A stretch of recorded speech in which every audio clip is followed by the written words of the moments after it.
안녕. 우리 친구들 잘 지내고 있나요?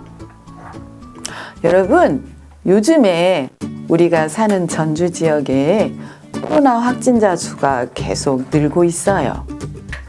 마스크 착용하는 거, 그 다음에 손 깨끗하게 씻고 소독하는 거, 거리 두기 하는 거 잘 지켜주세요.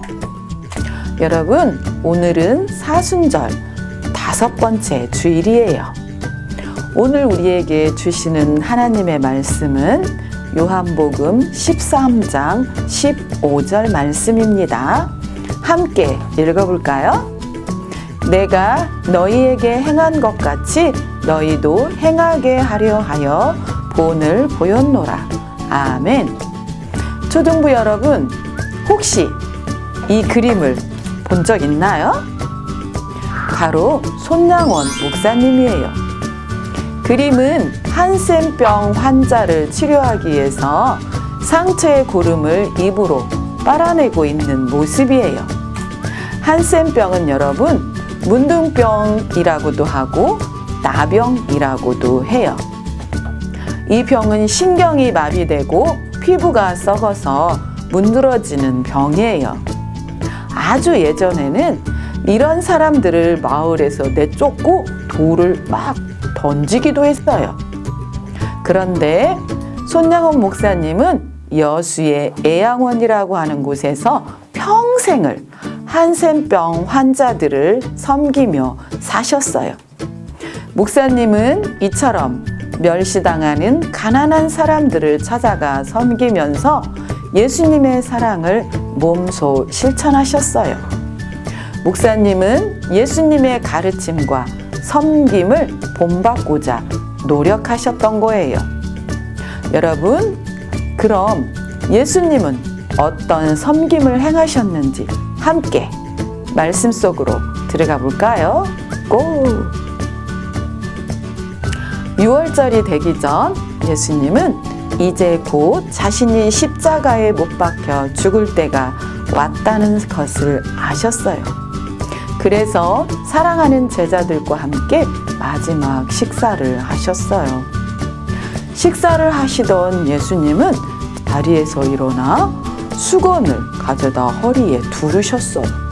그리고 대야에 물을 담아 제자들의 발을 아주 정성껏 닦아주시기 시작했어요. 예수님 시대에는 주인이 집에 돌아오면 종들이 주인의 발을 이렇게 씻어주었어요. 왜냐하면 이스라엘은 아주 더운 나라였거든요. 그래서 그 사람들은 샌들을 신고 다녔는데 발에 흙과 먼지가 묻어서 아주 더럽고 냄새도 났거든요. 하지만 여러분, 예수님은 종이 아니라 선생님이자 주님이셨잖아요. 제자들이 스승의 발을 씻겨줄 수는 있어요. 그런데 스승이 제자들의 발을 닦아주는 것은 감히 상상도 할 수 없는 일이었어요. 선생님인 예수님이 제자들의 발을 닦아주기 시작하자 제자들은 당황했어요. 베드로가 물었어요. 예수님, 제 발은 너무 더럽습니다. 왜 제 발을 씻겨주시는 겁니까? 예수님이 말씀하셨어요. 내가 너를 씻어주지 않으면 넌 나와 아무 상관이 없는 사람이 된단다. 그 말을 들은 수제자 베드로가 말했어요. 그럼 제 발뿐만 아니라 손과 머리까지 씻겨주세요. 예수님은 그런 베드로를 따스하게 바라보며 말씀하셨어요. 이미 목욕한 사람은 온몸이 깨끗하니 더 씻을 필요가 없단다. 예수님은 베드로뿐만 아니라 모든 제자들의 발을 전부 닦아주셨어요. 제자들은 예수님이 왜 자신들의 발을 닦아주시는지 정말 궁금했어요. 자, 여러분, 다시 한번 오늘 말씀을 함께 읽어볼까요? 내가 주와 또는 선생이 되어 너희 발을 씻었으니 너희도 서로 발을 씻어주는 것이 옳으니라. 내가 너희에게 행한 것 같이 너희도 행하게 하려 하여 본을 보였노라. 아멘. 선생님인 예수님이 제자들의 발을 씻겨주신 것은 단순히 제자들의 발이 더러워서가 아니었어요. 그것은 제자들의 제자들을 섬기기 위해서였어요.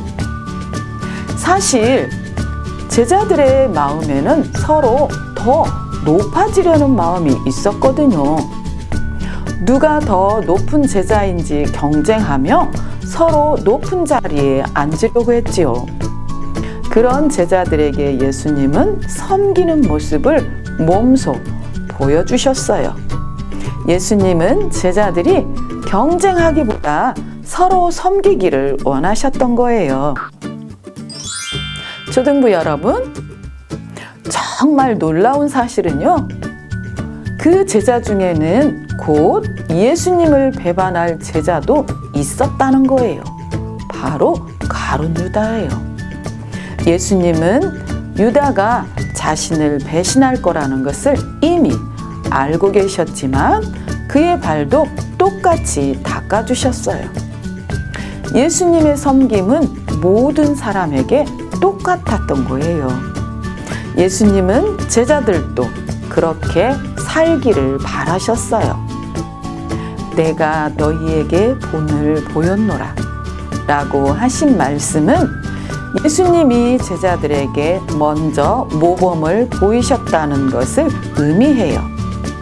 예수님은 직접 몸으로 보여주시면서 제자들도 겸손하게 다른 사람들을 섬기며 살아가야 한다고 가르쳐 주셨던 거예요. 친구들, 그럼 섬긴다는 것은 무엇일까요? 네, 그것은 제자들의 발을 닦아주신 예수님의 마음으로 살아가는 거예요. 예수님은 이 땅에 가장 낮은 모습으로 오셨어요. 그리고 세상에서 가장 소외되고 가난하고 외로운 사람들과 함께 하셨어요. 그들과 친구가 되어 이야기를 나누고 식사도 하시고 아픈 사람의 몸에 손을 대어 고쳐주시기도 했어요. 선생님이신 예수님은 몸소 제자들을 위해 무릎을 꿇고 그들의 발을 닦아 주셨어요. 심지어 자신을 배신할 가룟 유다의 발도 닦아 주셨어요. 손양훈 목사님은 그런 예수님의 섬김을 본받아 한센병 환자의 발에 입을 대고 고름을 빨아내기까지 사랑을 실천하며 살았어요. 초등부 여러분, 그럼 우리는 어떻게 살아가야 할까요? 여러분, 우리는 예수님을 따라가는 제자들이에요. 우리는 예수님의 가르침을 본받아 가르침을 따라 이웃을 섬기며 살아가야 해요. 내가 좋아하는 것에게 이익이 되는 것만 쫓거나 나만 잘 되려고 하며 살아가는 것이 아니라 이웃에게 눈을 돌리고 손을 내밀며 살아가야 하는 거예요. 여러분, 예수님처럼 이웃을 사랑하고 어렵고 가난한 이들을 위해 섬기고 도우며 살아가기를 바래요. 요한복음 13장 14절에서 예수님은 이것을 옳다라고 말씀하셨어요. 그 예수님의 말씀처럼 옳다, 옳은 길을 걸어갈 때 우리는 비로소 예수님의 참된 제자가 될 수 있어요. 자, 말씀을 기억하면서 함께 기도하겠습니다. 참 좋으신 하나님, 은혜를 감사합니다. 오늘은 섬김을 친히 몸소 보여주신 손양원 목사님 또 예수님에 대해 배웠습니다. 하나님, 예수님의 제자된 우리도 예수님처럼 낮은 마음으로, 겸손한 마음으로 가난하고 외롭고 아픈 이웃들을 돌아보고 섬길 수 있기를 원합니다. 예수님의 이름으로 기도합니다. 아멘.